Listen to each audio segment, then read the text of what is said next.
gentlemen, in the middle of South Korean home buildings. 오늘은 한국 국민들만 모르는 강대국 외교의 현실에 대해서 한번 설명을 해보고자 합니다. 한국은 현재 국가의 생존을 위태로울 정도로 심각한 안보 위협에 직면해 있습니다. 북한의 핵 위협, 한미동맹 약화, 한일관계 악화, 중국과 러시아의 압박입니다. 한국은 역사적으로 유사한 사례를 반복을 했고 또 제대로 전쟁을 예비하거나 또 방어하지 못했습니다. 여러분도 잘 아시다시피 임진왜란, 정무병자호란, 한일합방, 6.25 한 번도 제대로 예방하거나 제대로 대응하지 못했습니다. 근본적인 원인은 우리가 자주 국방을 게을리한 것입니다. 그런데도 한 가지 더 추가한다면 외교에 대한 근본적인 무시와 착각이 존재하기 때문이기도 합니다. 다시 말하면 한국은 약소국으로서 약소국과 강대국 간에 존재하는 근본 원리를 모른 채 감정과 자주만 강조하다가 결국 강대국 중추의 희생물이 되고 말았기 때문입니다. 우리는 한미동맹을 굉장히 중요시하고 있습니다. 이 동맹이라는 것은 서로 간의 군사적 지원에 대한 공약으로서 그리스 로마 시대는 물론이고 중국의 춘추 전국시대 또 세계 전 역사를 통해서 국가안보의 중요한 방법으로 빈번하게 사용되어 왔습니다. 그런데 이 동맹은 유사시에 지원하겠다는 약속이지 실제 상황에서 그대로 할 것인지는 불명확하다는 것이 문제입니다. 이 동맹에는 유사한 국력을 가진 국가끼리의 동맹이 있습니다. 그것을 학자들은 대칭동맹, Symmetric Alliance라고 부릅니다. 또 약소국과 강대국, 국력의 격차가 큰 국가 간의 동맹이 있습니다. 그것을 학자들은 비대칭동맹, 영어로는 Asymmetric Alliance라고 합니다. 그런데 냉전 이후에 미국과 그 당시에 소련이 세계 질서를 양분함에 따라 대부분의 국가들은 미국 또는 소련과 동맹을 맺게 되었고 따라서 비대칭 동맹이 주류를 이루었습니다. 이러한 비대칭 동맹의 원리는 대칭 동맹의 원리와 근본적으로 다릅니다. 왜냐하면 대칭 동맹에서는 서로 간의 군사력을 원조하는 것이 가장 중요하지만 비대칭 동맹에서는 강대국은 약속의 군사력을 더 이상 필요로 하지 않기 때문입니다. 그래서 이 마이클 알트페트라는 학자를 중심으로 해서 비대칭 동맹의 원리는 약소국이 강대국인 동맹국의 추가 지원을 구매하는 대가로 자신의 자율성을 포기합니다. 그리고 동맹국이 지원을 해주면 그 결과로 군비를 절약을 해서 국부, 즉 경제력을 강화시킨다는 계산입니다. 한국이 지금까지 이렇게 해왔습니다. 강대국 입장에서도 다른 강대국에 대응하기 위해서 어차피 강력한 군사력을 유지해야 하기 때문에 약속의 자율성을 양보받을 수 있다면 손해날 것이 없다고 생각해서 이러한 동맹을 하게 됩니다. 그래서 그는 이것을 자율성 안보 교환, Autonomy Security Trade-off 갖고 명명을 했습니다. 즉 강대국은 자율성을 양보받고 약소국은 강대국의 안보 지원을 받는 그 교환 관계가 성립되기 때문에 강대국과 약소국의 동맹이 지속된다는 겁니다. 이것은 인간관계하고도 비슷할 수 있습니다.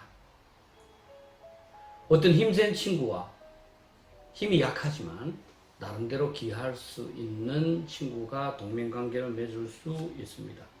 그때 그 힘센 친구와 힘이 약한 친구 간의 동맹이 형성될 수 있는 근본 원리는 바로 힘센 친구는 유사시에 지켜주고 힘이 약한 친구는 힘센 친구가 어떤 부탁을 할 때 들어주는 겁니다.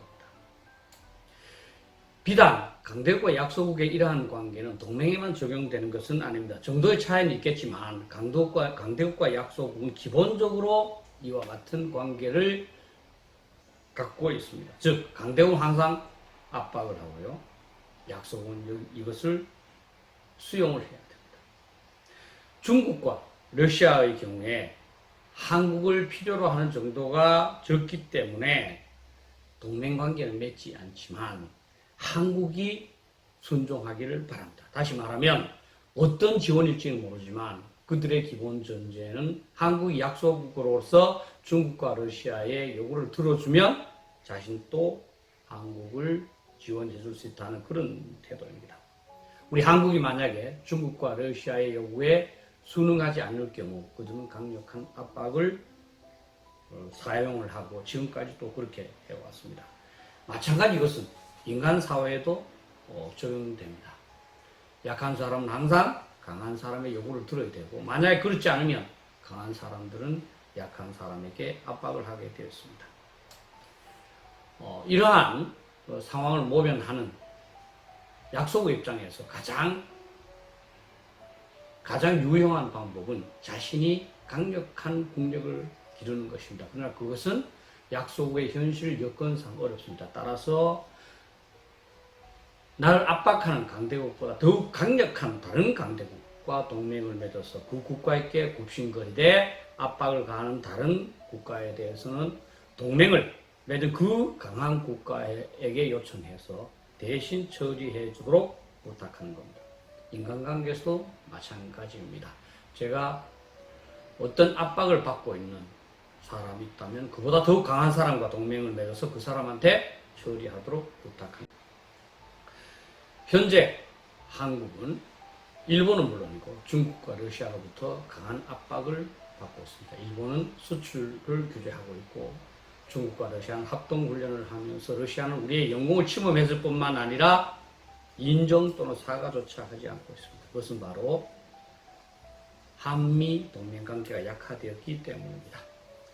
미국이 한국을 보호해주지 않을 수도 있다 하는 것을 인식했기 때문에 일본은 물론이고 중국과 러시아도 한국을 만만하게 보면서 압박을 가하고 있는 것입니다. 자, 그럼 먼저 일본의 경우를 한번 보겠습니다. 일본은 한미동맹이 약화되자 한국을 압박하는 모양을 보이고 있습니다만 일본 스스로는 미국과의 관계에서 자율성 안보 교환을 확실하게 준수하고 있습니다.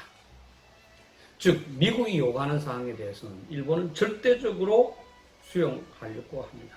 또는 한 걸음 더 나아가서 자발적으로 적극적으로 찾아서 수용해 주려는 노력도 하고 있습니다. 예를 들면 방위비 분담의 경우 미국이 요구하면 대부분 다 들어줍니다. 최근에 미국이 인도태평양 전략을 강화하자 일본은 여기에 적극적으로 참여하고 있습니다. 미국의 무역 역조 개선에 대한 요구에 대해서도 최대한 협조한다는 입장입니다. 그리고 범세계 탄도미사일 방어라고 합니다만 거기에 대해서도 적극적으로 협조하고 있습니다.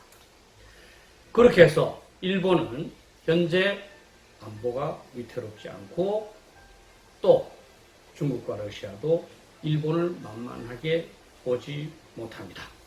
따라서 일본은 미국과의 관계를 강화한 다음에 중국과 러시아를 견제하고 그것을 바탕으로 한국에 대해서는 압박을 가하는 것입니다.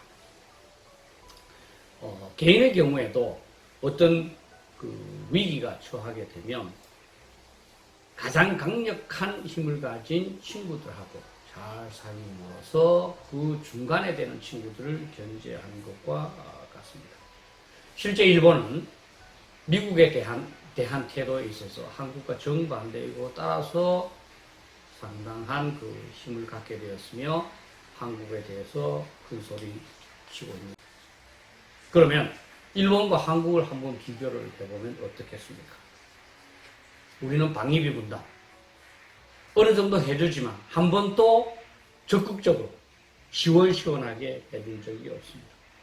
사드 배치, 결국 배치했지만 3년 동안 미국의 요구를 수용하지 않을 수 있다는 태도를 보였습니다.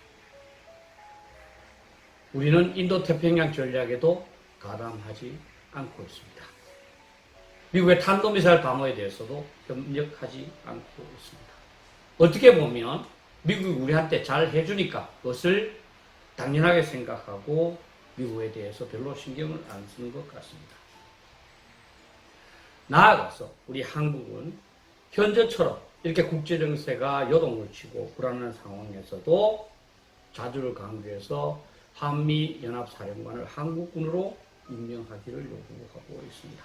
이것은 바로 강대국과 약소국의 이 관계에서 근본을 이루는 자율성 안보 교환, 이 모델에 대해서 전혀 인식을 하지 못하고 있다는 겁니다. 실제로 지금까지 우리 한국의 국제정치학자들은 미국과의 동맹관계로 인해서 한국이 미국의 세계사에 얽매이는 연루의 위험만 강조했지, 미국이 한국을 포기하는 포기 위험은 강조하지 않았습니다. 그래서 국민들은 반미 감정을 갖게 되었고, 그것을 반일 감정과 연결시키고도 있는 겁니다. 일본처럼 미국을 최대한 활용하는 그러한 측면에서 대안을 제시하고 접근하는 학자들은 많지 않았습니다. 특히 한국은 미국과 일본이 세계적인 전략관계 또 상호 경제관계에 있다는 것을 알면서도 우리는 균형 외교라는 명분으로 중국과의 관계를 더욱 중요시하거나 접근하는 모습을 보였습니다. 이것은 미국에게는 자율성 안보 교환을 전적으로 역행하는 조치로 볼 수 있으며, 따라서 미국은 한국을 지원해야 할 필요성을 덜 느낄 수밖에 없습니다. 아마 현재 미국이 한국에 대해서 이러한 느낌을 갖고 있을 수도 있습니다. 한국에 대해서 북한이 위협을 하면서 신형 전술 유도무기, 즉 KN-23을 발사했지만 미국의 트럼프 대통령은 그것은 한국에 대한 위협이기 때문에 미국에 대해서는 위협이 되지 않는다라는 그런 생각을 피력을 했습니다. 그것은 바로 여차하면 한국을 포기할 수 있다는 그런 생각이 아닌지 모르겠습니다.